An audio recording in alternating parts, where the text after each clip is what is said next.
Okay, it is episode 9, I think, of the Grenglish podcast.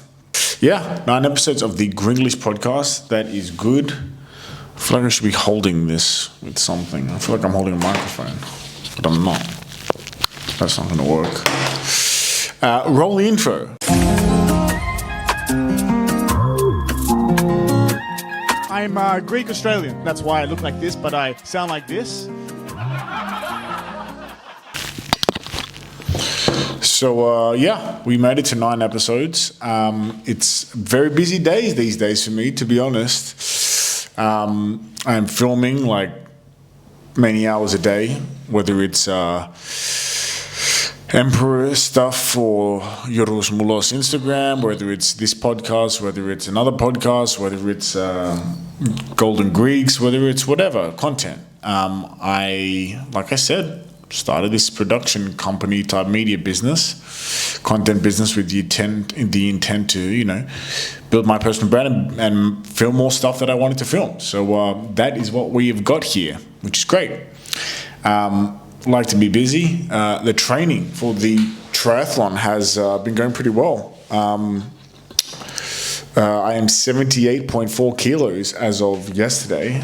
Did a big half marathon run yesterday. Been dieting. Weighing 78.4. This year, the start of this year, I was 90 kilos. So that's some good progress. Buying a new triathlon, or a triathlon bike this week. So things are getting serious, which is good. Just a little bit sick, got a cold or something, but I haven't stopped training at all. I've been training twice a day. So things have been good. Content stuff is being good too. Like, people are watching, people are enjoying it. By the sound of it, people are learning stuff from my little, videos, which is fun. I have some topics here that have been submitted to me, or that I have thought of, or my team has thought of. So let's get into it. First question: brutally honest advice for young Greek men. Okay. That's an easy one, because all my advice is brutal, especially when it's a young Greek man. Brutal advice to young Greek men: learn English properly. Number 1. Don't even pretend like it's not important. You got to learn, okay? I know it's pretty hypocritical because my Greek is not great, but hey, I'm still doing Greek lessons. I'm still doing my Duolingo.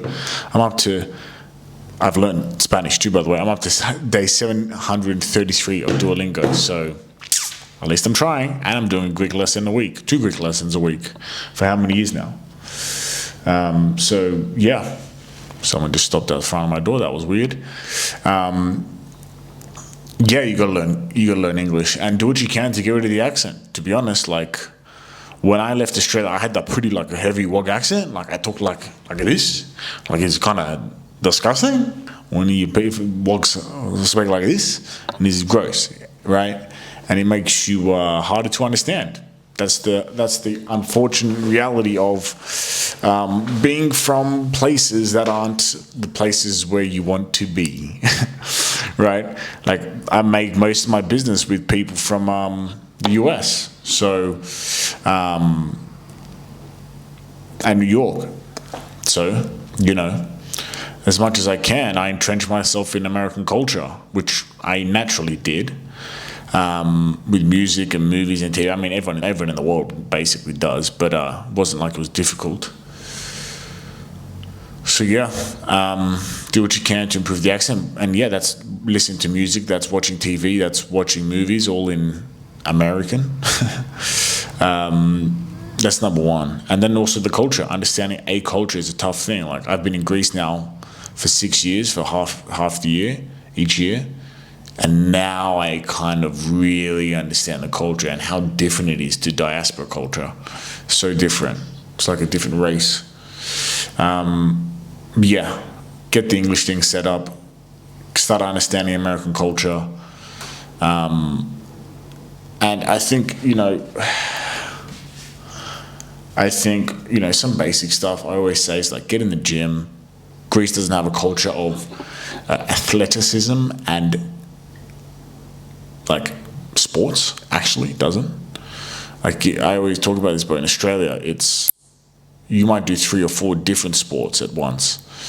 Would play soccer on Saturdays, soccer for school, and then, swimming training as well. Like, in Australia, they're just machines. And number 3, you got to consume, the right content. Don't be listening to people who sound like scammers. Just listen to people who have a proven track record of success and testimonials. That's a good start. That's what I would say is brutally honest advice. Get your eyes on some American books, on American TV, American cinema. If that's what if you want to be an entrepreneur, if you want to have a successful career. If not, do what you're doing. Anyway, I just finished the Top Gear / Grand Tour. I finished the last I just watched the Grand Tour finale. And it kind of struck me, how I always love media, right?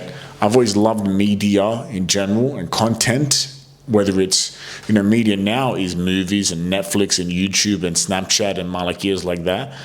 But media, from a historical sense, used to be one book that the whole town reads. It would be a notice board. It would be a massive stone slab with the laws on it. I remember seeing that in some museum. I think it was in Spain. It was in Latin and then it was in Greek. All the new laws. Like, media is ancient. Might be an ancient map. Might be really a statue even is media. It's a form of media. It's anything that really translates a message or conveys a message is media.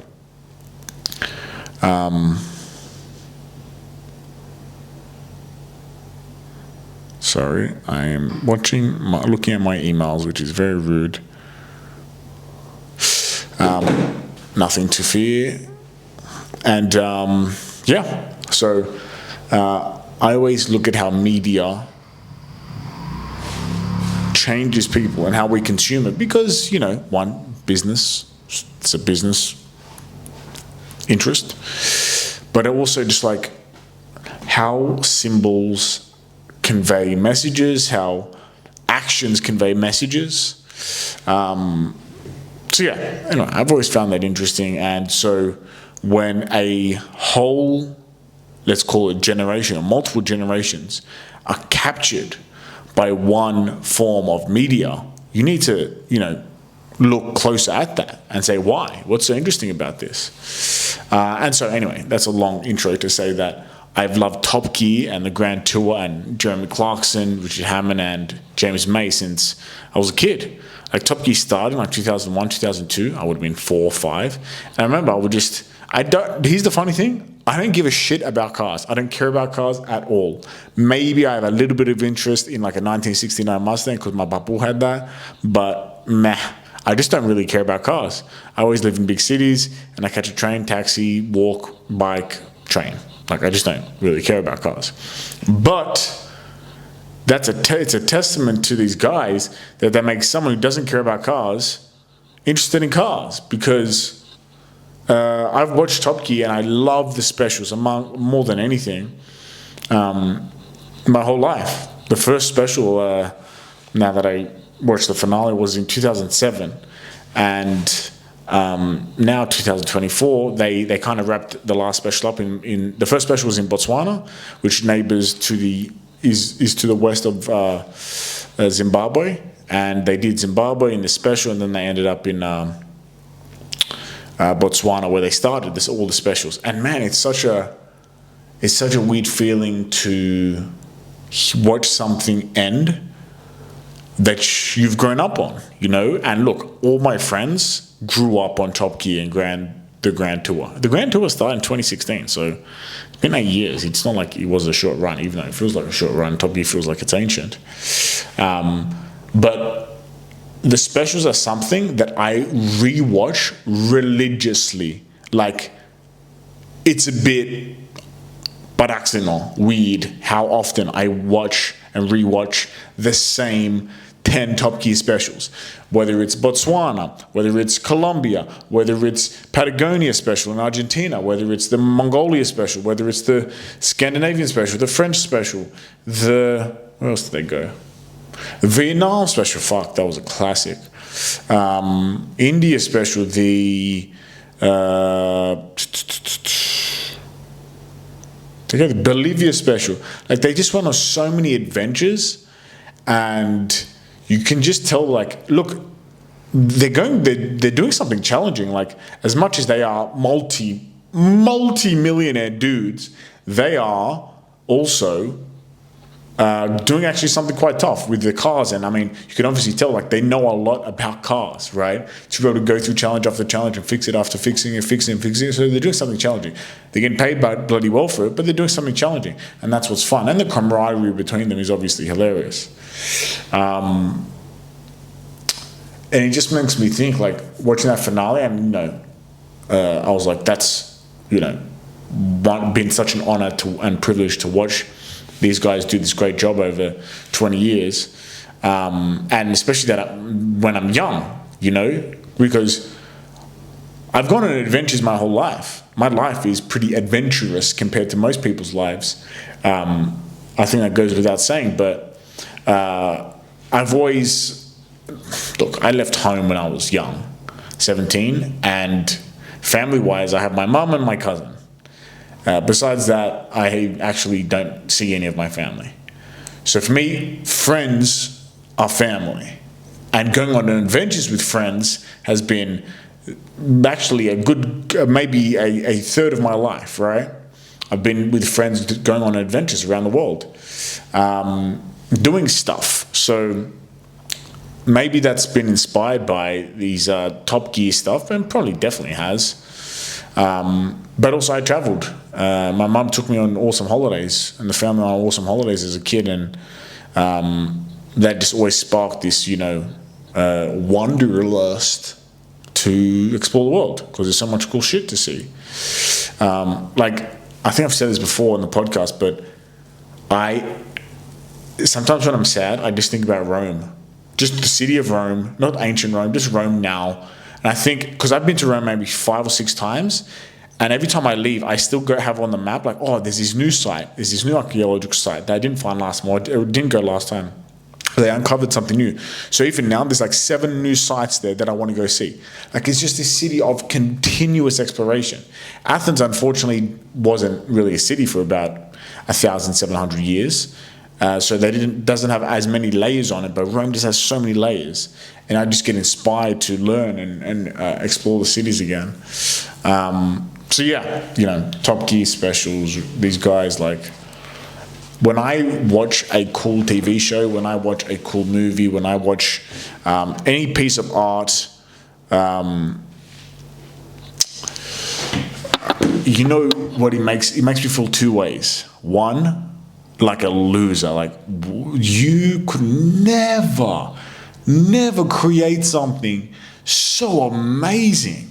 Wow, George, this is like, I think to myself, you could never do anything like this. This is like beyond human, like Fleabag, right? I love the TV show Fleabag. This lady, Phoebe Waller-Bridge, she wrote it, she stars in it, and she directs it. She did it on as a theatre, at a theatre play in the UK, like, for a long time, and then she got it on TV. And it's not good, it's goated, it's awesome. Like, how can one person do so many things really, really well? And I love it. I've rewatched it so many times. I just don't understand how someone can be so talented.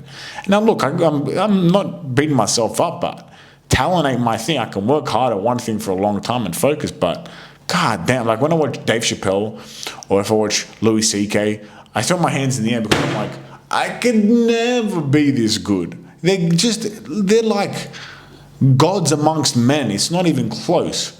And you watch a TV, I look at portfolios of work, right? The portfolio of work that is Top Gear / Grand Tour. That's a portfolio of work of 20 years of work that they can look back and, like, we have done that much work. Like, that's good work. That is a good amount of entertainment, and it's high quality. Like, that's amazing. I look at Anthony Bourdain, all those TV shows, Parts Unknown, and all the other names that they were called. Like, this guy has a portfolio of work that is a masterpiece. And look, I'm young, and I obviously like to build things. I like to create things. I've always loved to create things, whether it's businesses or YouTube videos or Instagram reels. I like to create. I like to build. And I'm very inspired by these people, is what I guess I'm trying to say. But sometimes you watch someone, a masterful person, you're like, I could never even get close. But all you can do is make the next piece of content. Try something new, do something you're passionate about. So, inspiration, and sad to see it end, but at least they ended it professionally on a good note. A lot of things, don't end so nicely. I had this note here. Okay, next topic. I've lived in Australia for 17 years, 18 years, and now I've lived in Europe for, what year is it, 2024, about 6 years. And I realize how much better life is with European seasons. Like, I sometimes even forget that Australia it's spring now. Like, summer in Europe is winter in Australia and vice versa, right? Like, winter for Christmas time is the best. Because you can, like, the year of work is over, right? So, like, you can just chill out with family. You have your summer, your winter holidays. You have Christmas, all this stuff, and you can actually have a break. And it's snowy. Having a snowy, cold Christmas is the best. In Australia, we have Christmas, and we go to the beach and have a beer and prawns. Like, it doesn't make sense.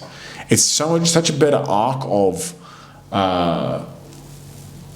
work and like hibernation almost. Like in winter in Europe, I go into like a focused work mode and just work out, solitude, grind on work, and not even try and do anything else.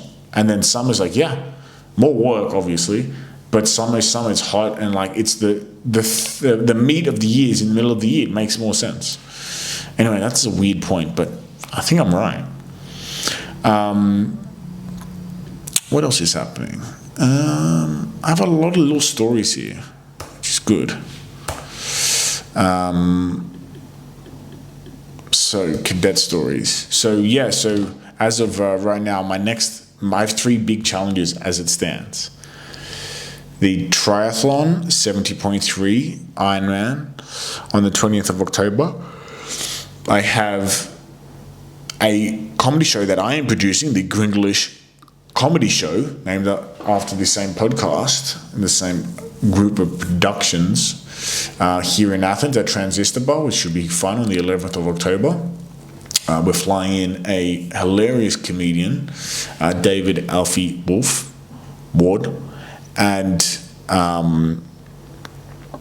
should be a really great show. Only 55 seats, so I think we'll be able to pack it out and then some. Excited about that. That's the second one. The third one, of course, is we are marching across the nation from Ordomenio, near the Greek-Turkish-Bulgarian border, all the way down to Mani. I submitted my application to the Guinness World Record books. They accepted. They sent us the evidentiary requirements. And now it's time to get to work. Time to get planning. I got to book a camper van for Gael and I to sleep in. Gael is my videographer, who's going to be, one, helping with the videography, but also being the support vehicle. So we have to get that I got to book that camper van, and we have to make all these plans and lists and everything. It should take about 3 weeks. But we've done I've done a lot of planning already. Luckily, physically, I don't think it should be an issue. 40 to 60 kilometers a day for 6 to 8 hours of walking a day. Should be burning about 3,000 to 4,000 calories a day. Dietarily, physically, I think I can get it done without too much issue. Now, keeping up with things as small as washing, living, getting out videos every day, and then the evidence, I need to have a GPS coordinates every single day from start to finish, and then start again at the last day's finish line, and then have a videos at least 10 minutes a day of where I am, landmarks, so they can see I'm not bullshitting, which is fair. I wouldn't believe someone if they said they did it without all this evidence. Brought to you by Suroti You know what? They didn't pay for this. Brought to you by Vlita. That's what I've been eating more than anything these days.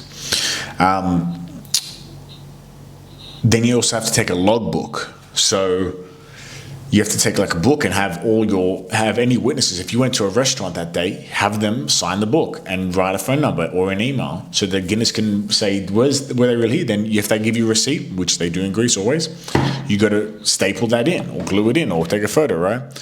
So everything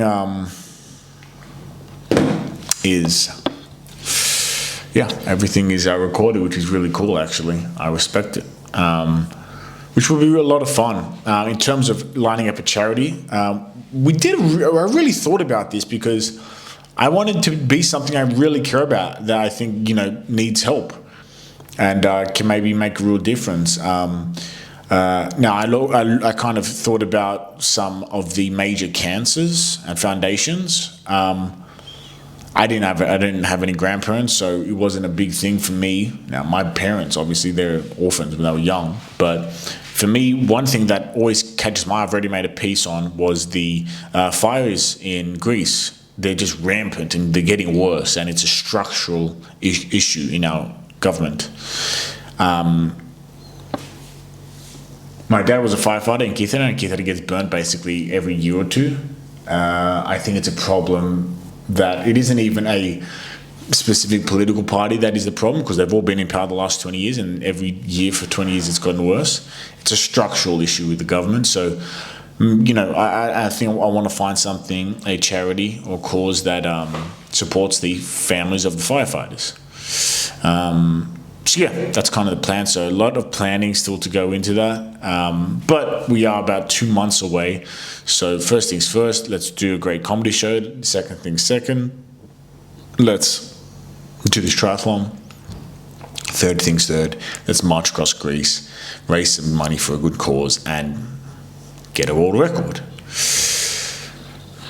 So that's what's on my brain. Besides that, it's taken me back. This last month or two has definitely put me in a military mindset, and everyone knows I love my history and alluding to many military metaphors, but literally I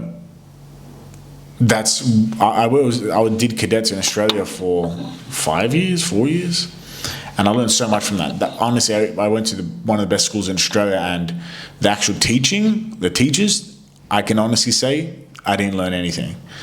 The discipline of the school was good. I learned from that. I learned from maybe one or two good teachers. Marco Scali, a goated, absolute legendary history teacher. Mr. Craig Fitzsimmons, he was a great science teacher, physics teacher, actually got me excited about studying. Mr. Mountain, rest in peace, absolute legend. He got me to study for maths and proved to myself that I can actually work and study and get stuff done. Number 4, Mr. Carl Watson, who was my economics teacher and let me ditch school to meet mentors, and put me in touch with successful people who left the school, people who actually cared, basically. All the other teachers, and some in particular, were not just bad, they were letdowns, and they backstabbed me to advance their career, which is a wild thing to say, but it's 100% true. If you want to know who, I'll tell you. Because it's crazy how these schools, and I've always been surprised about how academia is so politicized. Glad I didn't go to university, but even when I do talks at universities, it's crazy. But cadets, now that was an institution I loved it. And Jordan Peterson says that entrepreneurs have the exact opposite disposition to a soldier, and cadets is not soldiery, I understand, but this is an institution. The Newington Cadets, the Newington College Cadets, and Newington College served in multiple wars, the Boer Wars, World War I, etc., maybe World War II, I'm not sure, but the institution of Newington College Cadets is legit. The training that I did by the sound of it, much more legitimate than the Greek army, since all I hear is that they have coffees and smoke cigarettes all day. Cadets, the CUO course was actually hard. Like, I had to get myself into shape. I actually had to study. I actually had to lead 25 kids to the bloody forest, bush, multiple times. Like, it was hard enough, not impossible, but it was hard. And I have some of my best, not just school memories, but life memories are in cadets. And I'll tell you a few of these stories. So the first story was my first cadet camp when I was like 15, 16, maybe 15. I was in B14, I think. And the cadet leader, the CUO of our platoon, was, I don't know, some white guy, I forget his name. But he kept playing around and doing malakias, basically. And he got kicked out of the cadets. You know, the whole year we're doing training on this every second Friday or every Friday at school. But at the end of the year, you go on camp in the bush for like 10 days. And he got kicked out of the platoon, out of the cadets just before that camp. So we had a guy called Tam Tang who knew nothing about mapping or being a leader, to be honest. And so we got Tam Tang and we go on this first trek. All the 20 boys, 20 15-year-old boys, and then 3 16-year-olds and 1 18-year-old or 17-year-old. We're trekking, the first trek. And the instructions, I would later find out when I did the CUO course, are pretty clear as to how to not get lost. And if you do at least a little bit of mapping and have some common sense and know some decent maths, you can get the job done. And even if you get lost, you just radio in and keep your GPS on and you're fine. This guy got us so lost. We were the most lost in all of the cadet unit's history. 150 years of Newington College cadets, we got more lost than anyone in all of history. They'd been the fucking helicopter out. We were stuck on a ledge, on a cliff that we called Peach Fuzz for some reason. And we're there singing at like 2, 3 a.m. And the whole platoon, or the whole cadet corps, which is like 1,000 people across this massive, massive expanse of bush, are like listening on the radio to this B14, how lost we got. And we trekked so far all day, and then we had to trek further and then up to Peach Fuzz cliff, and then we had to trek out when they found, I remember Mr. Watson, the same teacher who was my economics teacher, who helped me with my career. He was one of the leaders in the cadet corps. No surprise, because he was a stoic legend. And he came and we're singing, we're all like half asleep, dying of dehydration. It wasn't that bad. And then he just had a bar. They all had like, they were giving us chocolate. We're like, what the fuck? Chocolate? Where'd you get chocolate from? But like, I realized how we were so hungry. We needed the sugar to get out of there. And then we got out of there. And I remember trekking, my legs were so sore trekking out of there. And then I got to, we got to the camp, and I remember they had all the batches, all the rations. It's like shepherd's pie. It was shepherd's pie, all dusty. It's like dust ration. You just add hot water. And they're like, it's ready, just eat. I'm like, fuck yeah. I remember I took one spoonful. They didn't mix it. So I took a spoonful of dried, just dusty shepherd's pie, which was disgusting. Disgusting. I was like eating a spoonful of cinnamon. So that was my first day of being in the cadets. A year later, Jack Tiftus, Greek Australian kid, not that he knew any Greek, was my CUA. Now I was one of the 3 sergeants. I was one of the 3 sergeants, 16-year-old sergeants, and we were leading the 20. And this is when I started the CUA course, the leadership course. And then we're leading, Jack Tiftus is that 17, 18-year-old CUO. I'm one of the 3 sergeants, and then 20, idiot kids. And the first day again, we get lost, right? You're not supposed to come across a road. When you're not supposed to come across a road and you come across a road, you you fucked up. You don't know where the fuck you are. Then you have to triangulate your location, which Jack didn't know how to do. And I remember we're walking down, before we got lost, we were walking, we were like, oh, I remember that rock. Oh, I remember this thing. And we later found out we weren't even in the same metric kilometer, maybe 20, 50 kilometers, let alone the same rock. Like, so delusional. Like, because when you're in the bush, everything looks the same. And you have this familiarity complex. Like, oh, I know where I am. I'm in control. You don't. You don't know. And I remember we was like, we caught ourselves like, oh, this leaf looks familiar. Bro, you don't know the leaf. Forget about it. So we got lost again. But I think it was called B16. I could be wrong. I wonder if they have the archives of this stuff. And then it was my turn. I guess it was 3 years of the leadership course. It was year 12. I'm a CUO now. I went on a CUO. So they do a CUO camp. So you do all the leadership courses and all that extra time. And then you do...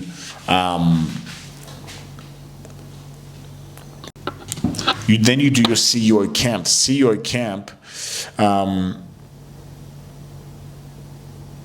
the CUO camp is a 7 to 10 day camp where you go with all the other people who want to be CUOs. Now there's only 20 spots, and I think there was maybe 30, 35 of us, maybe just 30. And all the tests that we've done for like the last 2 years, they add up to who becomes a CUO. And then this camp is like a kind of an actual practical test. Marching, they test us, all this different stuff, like so much harder than what the standard Greek army sounds like, to be honest. And you actually learn leadership skills, which was fantastic. I think that's actually the biggest thing I learned from Newington College. So we went on a 7 to 10 day camp. They take us to we do a 3K run, which I actually trained for. It was like the first running thing I trained for, because that's what got me into running. This, hey, you got to do a 3K run. And I was so slow, it's not even funny.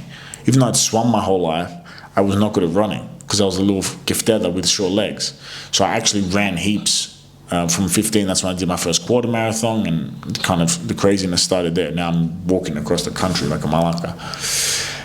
So we did this 7 to 10 day camp. And so anyway, they blindfold us, they put us in cars, and then they drive us into the bush, 1 kilometer apart from each other. So we're alone. For 7 days, we're not allowed to speak for 7 to 10 days.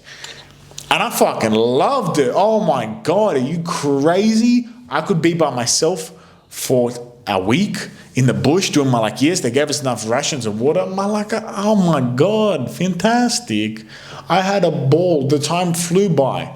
I slept all day. I slept all night. I was building my yes. I built a water catchment thing. I was having showers. I built a house. I built a chair, a table. Oh my God, I was having a ball. I was tanning all day. I was doing a workout 2-3 times a day. I had the best time. And then they did this little test, right? And they did this test where I think it was Mr. Watson. I don't know. No, maybe it wasn't. I can't remember. I think it was maybe the visual arts teacher that hated me. I can't remember anymore.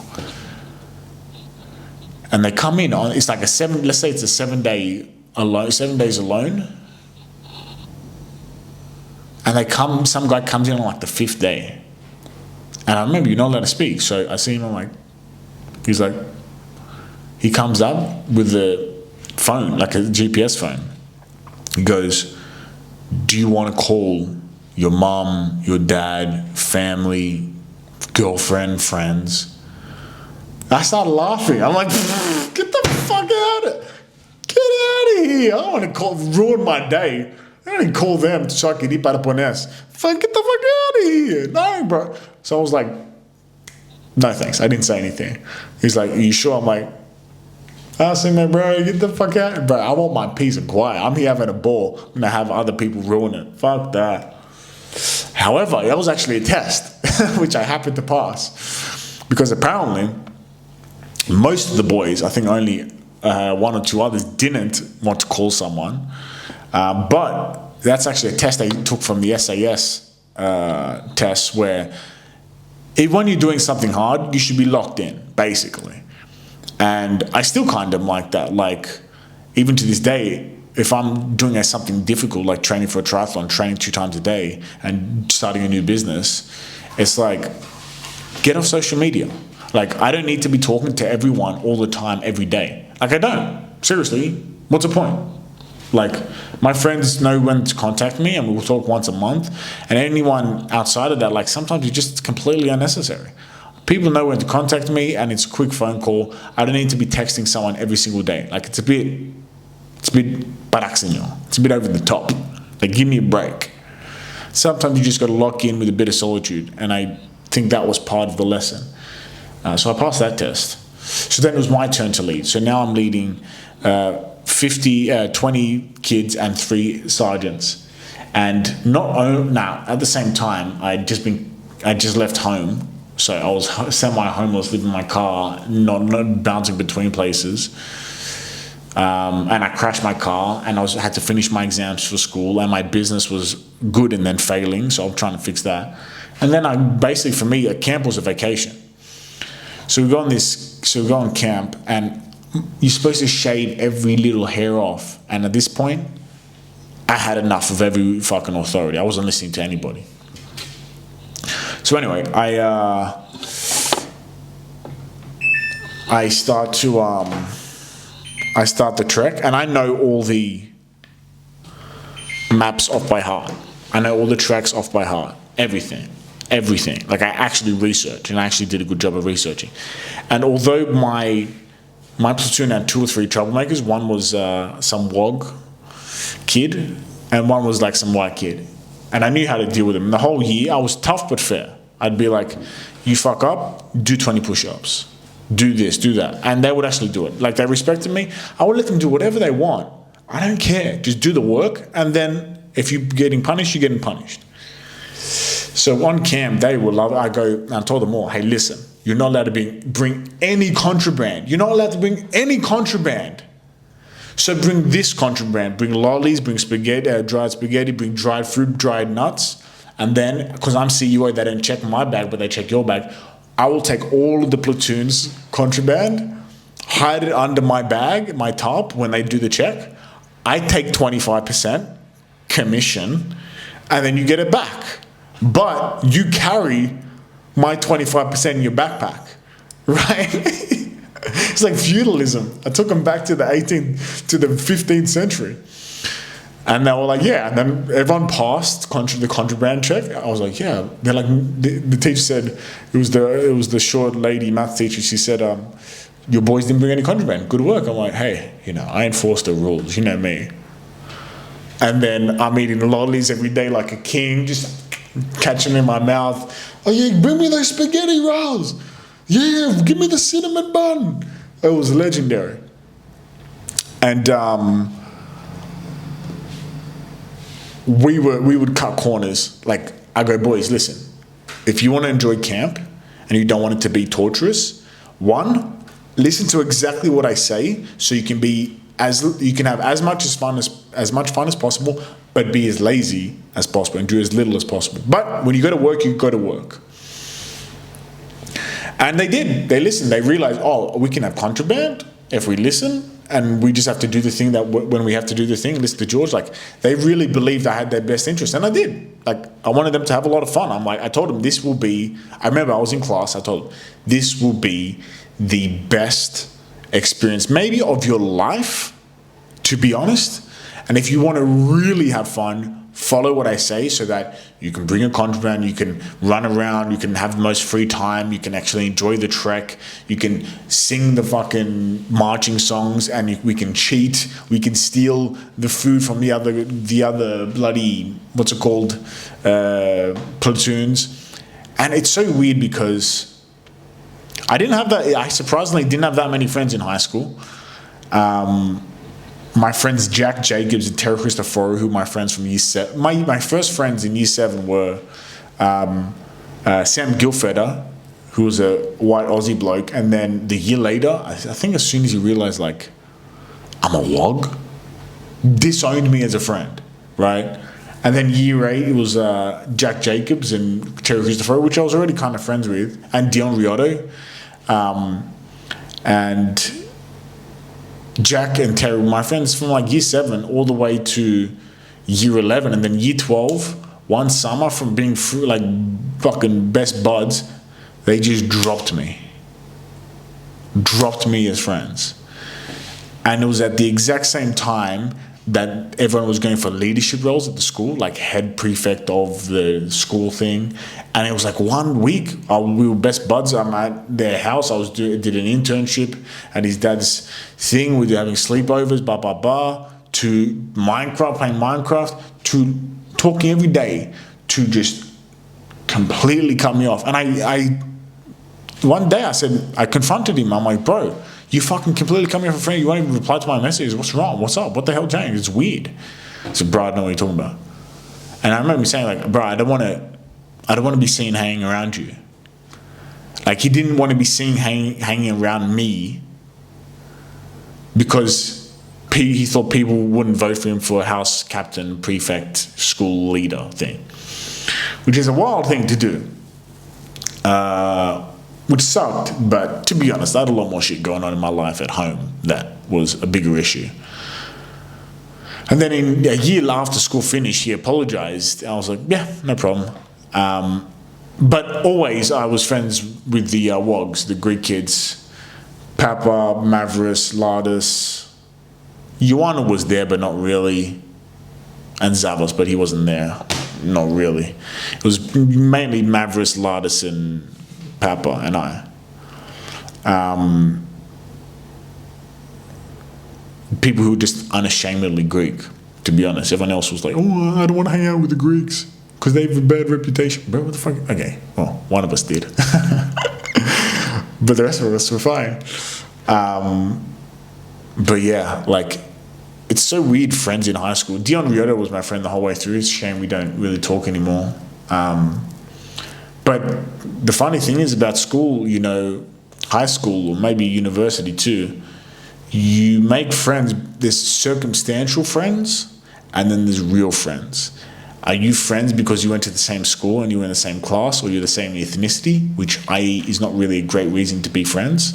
Or do you actually have something proper in common? I mean, the same ethnicity, same religion is something in common, but like it goes deeper than that, you know? You have shared experiences, that's a big thing. But after a while, you just realize like sometimes you don't have that much in common with a person. And you kind of lose that friendship and it kind of ends, but you know, it is what it is. I went to school with 250 kids in my year. And I went into that school with the same friends that I left that school with. I speak to nobody from Newington College, except for the one friend I went into Newington College with, Christos. Because we were friends before that. Not circumstantial friends, we were real friends, we were brothers. But I would rather have no friends or not have friends anymore than people who are just circumstantial friends who were with you because, oh, well, you're here. And I remember when I left Australia, I wrote a list when I moved to Bali of all the people that I thought I would keep in contact with. This is how delusional I was. I had 30 people on that list. And every single one, I would make sure to call or message once a month. And then after a while, they would stop replying, right? Or they'd stop picking up my calls. And by the end of the year, guess how many people were left on that list? 4 people. And I think, unfortunately, like I said, you probably know anyone who does actually listen to this podcast. I'm not that tight with my family, but you'd be surprised how few people actually give a shit about you. It's unfortunately true. Yeah, do they just care because you're there? Or do they actually care? Because if you disappeared, how many people would really give a fuck? I disappeared. 4 people gave a fuck. And even then. So I think sometimes a reality check of who your friends really are is a good idea. Are they your friends for because they're getting something from you, or are they just circumstantial? Get rid of the bad ones, because the good ones you can really have deep, deep friendships with and have great stories with. And that's kind of, to get back to my point, Cadets is one of those things where, in a beautiful way, you're having very fun experiences, deep, hard. You're doing something hard, cool, which is good to do, with friends, with people who actually you're not that close to and you probably never speak to again. And it's that weird thing, the last cadet camp, it's like, oh shit, I'm never going to speak to these people again. Like, part of you's like, not that you know that, but you're like, am I ever going to really hang out with these people from school again? Or is this like one of the last experiences? And you kind of know that it is one of the last experiences you'll have. And that's what I kind of said this kind of a spiel, but less mature and wise, not that I am, to the kids before we went on camp. I go, this is going to be the best part of your childhood, maybe life. So do what I say and you're going to have even more fun. And they did. They brought the contraband. I took my commission. They marched, and I told them, when we march, we march. And when we fuck around, we fuck around. So when we marched, I remember we were cheating one day. Ow. I remember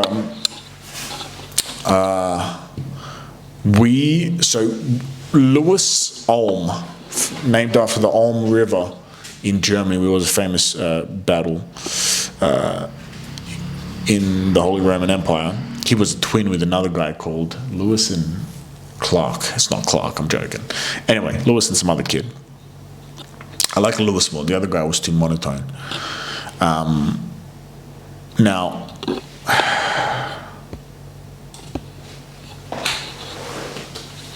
Lewis, his platoon left base 1 hour before my platoon, right? But I planned to cheat the whole time. So instead of going like this and around, I was going to like this and through a camp where there's teachers. But you know me, I'm like an assassin. I can be very quiet, very quiet. So I told the boys after they left, we walked, so we waited an hour, then we walked 100 meters so the teachers couldn't see us. I go, boys, we're cheating today. And if you follow my rules, we're going to cut 4 hours off our trek, get to the next base 2 early before the second platoon, and we can fuck around at a waterfall for like a couple hours, or like chill out and eat and just sunbathe and just kick rocks, right? And they're like, we're in. I go, then I need 100% of your discipline and focus. They're like, we're in. I go, okay. So we beeline for this road, right? Now, Lewis, we get onto this road and my boys are lined up. I'm leading and they're in 2 lines behind me and they're left, right, like perfect. And I can feel it. And I don't even have to say left, and I could just, yes. And these are boys who are troublemakers, but they're in line. It was lit. It was the best feeling. And then Lewis's ragtag bunch of scoundrels are all littered about. Their uniforms all fucked up. And they're not in line. They're not marching. And they just see me. My boys are silent. They're silent. And then I'm just like, Lewis. I see Lewis. I go, hold. And boom. And they stopped. Then I stopped. Then they just stare at attention. Hey, Lewis, my brother, how you doing? He's like, yo, what the fuck? Your platoon is so disciplined. I go, hey, bro, you know me. He goes, by the way, why are you here? You're going the opposite direction. And how did you catch up to us? I'm like, look, we're very disciplined, as you can see. We're very good. He's like, all right. I go, all right, boys, let's keep going. And one of the things I told the boys was, do not be a rat. Do not be a snitch, because if one of my 20 boys, 23, including the 3 sergeants, if one of my boys talks with one of the other platoon kids, even if he's his friends, because the platoons are randomized, if they talk, then I'm going to get in trouble. Not that I really care, but I don't want to get in trouble. And it's a competition. Whoever gets there first wins, you get points, blah, blah, blah. No one snitched.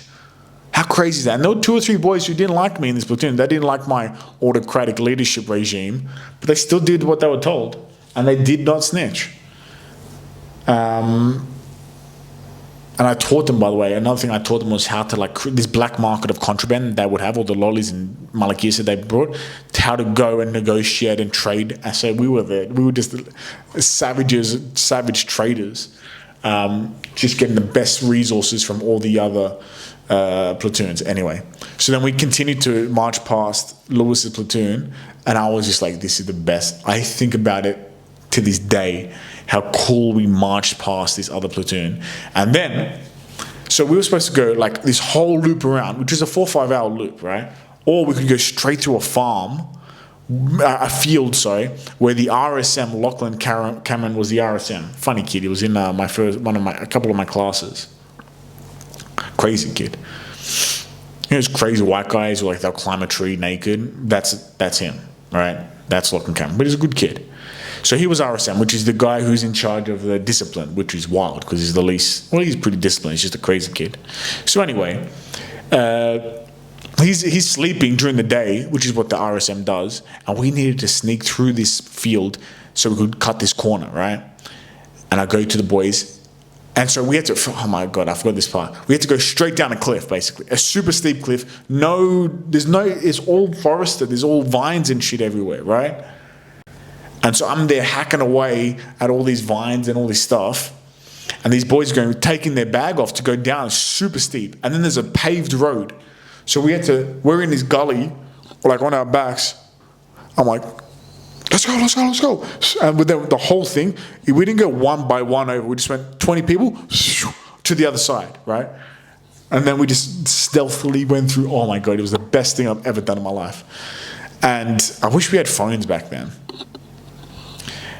I guess we did. They were just not allowed. And then we go through this field, and we're at one gate of the field. We had to cross a 200-meter gate, right? I felt like I was in World War II, Normandy, going from French barn to French barn.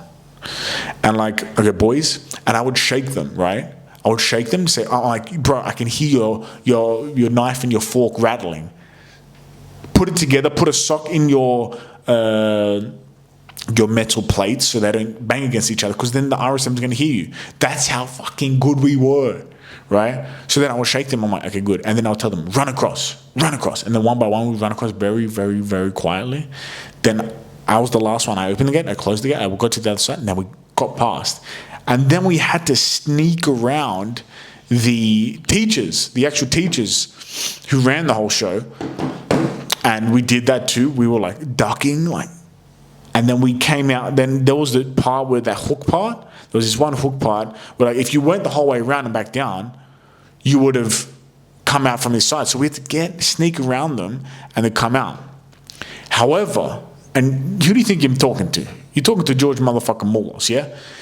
If you did the full loop, if you actually did the full trek and you came down the hill that you were supposed to come down, it's all sandy and dusty, right?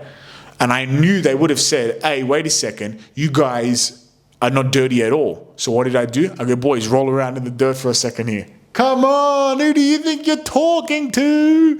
I'm the fucking king. I'm like, boys, roll around in the dirt. We've got dirt all over us, because I've done that one trek before, or part of that trek before. So then I'm like, boys, when I say go, because they would have seen us come down the hill, right? So I need to tell the boys to line up really quickly for a second when they're not looking. So they're like, I guess I didn't see you come down, right? So I go, 51 boys, march. And then they come into the two files behind me. Left, right, left. B14 reporting for duty. And then they're like, that was quick. You're 3 hours earlier. We're like, hey, we're good. You know what I'm saying? They're like, you went the whole way around. I'm like, yeah. And you had to also say the coordinates. I cheated so professionally. They're like, yeah, that makes sense. Totally.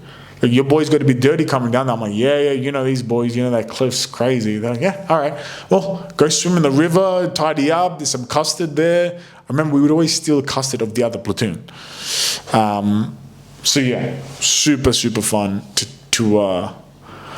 know the rules really well and then cheat. But yeah, let's wrap it up there. That was a fun little story. Another Grenglish episode done. And now I have the next month or two will probably be the craziest month or two of my life in terms of work and physical work and dieting. So you will be hearing a lot more from me about that process. So anyway, great episode. I will talk to you next week.